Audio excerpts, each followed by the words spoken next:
যদি আমাদের বিপ্লবী সরকার ডাক্তার মোহাম্মদ ইউনূসের পতন হয়, তাহলে জয়লাভ হবে ভারতের, পরাজয় হবে বাংলাদেশের। পরাজয় হবে আমাদের জুলাই আগস্টে যত নিহত আছে, যত আহত আছে, এদের পরাজয় হবে, বিজয় লাভ করবে ভারত।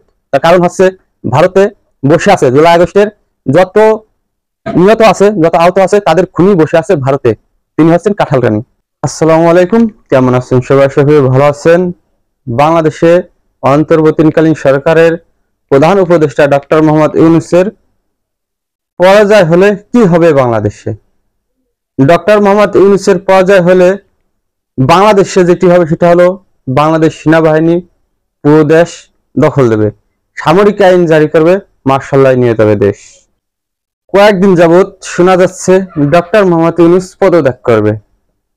সত্য কি মিথ্যা এটা কেউ এখন পর্যন্ত সঠিকভাবে যাচাই করে নাই। কিসের জন্য?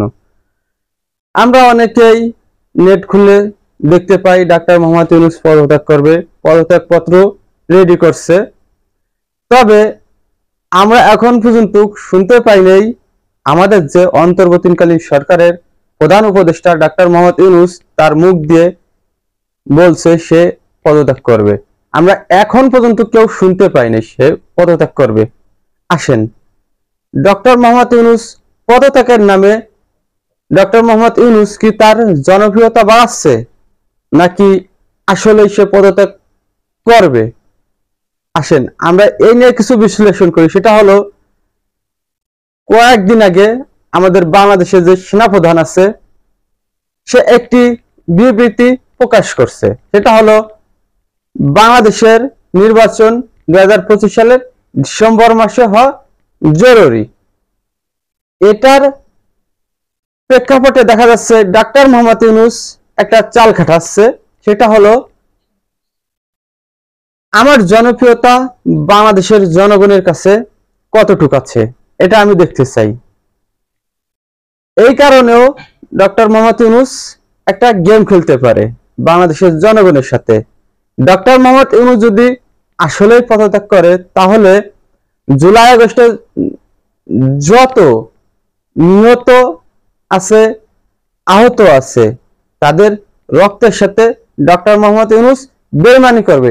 কারণ ডক্টর মোহাম্মদ ইউনূস যদি বাংলাদেশ শাসন না করতে পারে, তাহলে কিসের জন্য বিদেশ থেকে বাংলাদেশে এসে বাংলাদেশের হাল ধরল? এখন যদি ডক্টর মোহাম্মদ ইউনূস পদত্যাগ করে, তাহলে পুরো বাংলাদেশ সেনাবাহিনী দখল দেবে, মার্শাল ল জারি করবে, সামরিক আইন জারি করবে। কতদিন যাবত এই সামরিক আইন থাকবে বাংলাদেশে এটা কেউ বলতে পারে না। বাংলাদেশ যদি সামরিক আইন জারি করে, তাহলে বাংলাদেশের গণতন্ত্র ফিরিয়ে আনা অসম্ভব হবে, বাংলাদেশের জনগণের অধিকার ফিরিয়ে আনা অসম্ভব হয়ে যাবে। এই কারণেই একটি কথা বলতে চাচ্ছি, সেটা হলো আমাদের মাঝে ডাক্তার মোহাম্মদ ইউনূসকে রাখা জরুরি। যতদিন বাংলাদেশে নির্বাচন না হচ্ছে, ততদিন ডক্টর মোহাম্মদ ইউনূসের পরাজয় হবে না, আর পরাজয় করা সম্ভব হবে না। আমরা সবাই ঐক্যমত হয়ে ডক্টর মোহাম্মদ ইউনূসকে বাংলাদেশে রাখবো।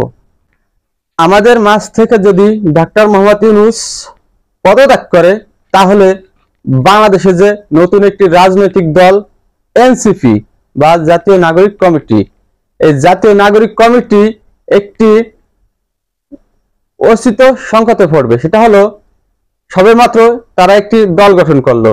ডাক্তার মোহাম্মদ ইউনূস যদি পদত্যাগ করে, তাহলে এই এনসিপি ভেঙে টুকরো টুকরো হয়ে যাবে। তার কারণ হচ্ছে এনসিপি ডাক্তার মোহাম্মদ ইউনূসের হাত ধরেই নতুন একটি দল গঠন করা হয়েছে।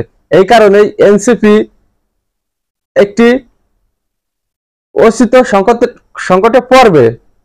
আমরা অনেকেই বলছি যে বিএনপি নির্বাচন চায়, আবার অনেকেই বলছে যে বিএনপি প্রধান উপদেষ্টাকে পদত্যাগ করতে বাধ্য করছে। আসলে যারা বলছে বিএনপি অন্তর্বর্তীকালীন সরকার প্রধান উপদেষ্টা তাকে পদত্যাগ করতে বাধ্য করছে, আসলে এটা ভুল। তার কারণ হচ্ছে, কিছুদিন আগে শেখ হাসিনার ছেলে সজীব ওয়াজেদ ভারতে আসে। ভারতে এসে ভারতের যে সেনাপ্রধান আছে তার সঙ্গে একটি মিটিং করে। ভারতের সেনাপ্রধান বাংলাদেশের যে সেনাপ্রধান আছে তাকে বলতে বাধ্য করছে যে আপনি বলেন বাংলাদেশের ডিসেম্বরের ভিতর নির্বাচন হলে ভালো হয়। তার কারণ হচ্ছে যত তাগাদা বাংলাদেশের নির্বাচন হবে আরো পিছিয়ে যাবে আওয়ামী লীগের বিচার ব্যবস্থা। আজ থেকে ধরেন 6 মাস পর যদি নির্বাচন হয় তাহলে 6 মাস পিছিয়ে যাবে আওয়ামী লীগের বিচার ব্যবস্থা। 6 মাস পরে নির্বাচন হলে, সরকার গঠন হলে আরো 6 মাস পিছিয়ে যাবে আওয়ামী লীগের বিচার ব্যবস্থা। এই কারণেই সেনাপ্রধান চাচ্ছে আওয়ামী লীগের বিচার ব্যবস্থা স্থগিত হয়ে যাক। জুলাই আগস্টে যখন আন্দোলন হয় তখন অনেক প্রাণহানি হয়, অনেকের পঙ্গুত্ব বরণ করে, অনেকেই কুমায় চলে যায়। 5ই আগস্ট যখন শেখ হাসিনার পতন হয় তখন অনেকেই বলে বাংলাদেশের হালকে ধরবে। 5 তারিখ থেকে 8 তারিখ পর্যন্ত গোটা বাংলাদেশ সেনাবাহিনীর তত্ত্বাবধানে থাকে। এই সময়ে অনেকেই বলছে বাংলাদেশের হাল কে ধরবে। যখন 8ই আগস্ট ডাক্তার মোহাম্মদ ইউনূস বাংলাদেশে আসে তখন অন্তর্বর্তীকালীন সরকার ডাক্তার মোহাম্মদ ইউনূস বাংলাদেশের হাল ধরে। বর্তমান সময়ে দেখা যাচ্ছে একটি গুঞ্জন উঠেছে ডাক্তার মোহাম্মদ ইউনূস পদত্যাগ করবে। এখন যদি ডাক্তার মোহাম্মদ ইউনূস পদত্যাগ করে তাহলে বাংলাদেশের হাল কে ধরবে, এটা অনেকের কাছে ঘুরপাক খাচ্ছে। আমরা যদি ডক্টর মোহাম্মদ ইউনূসকে বাংলাদেশে রাখতে পারি তাহলে আমাদের একটি প্লাস পয়েন্ট আছে, আর যদি না রাখতে পারি সেটা আমাদের ব্যর্থতা। তার কারণ হচ্ছে যতদিন বাংলাদেশে নির্বাচন না হচ্ছে ততদিন ডক্টর মোহাম্মদ ইউনূসকে বাংলাদেশে রাখতে হবে।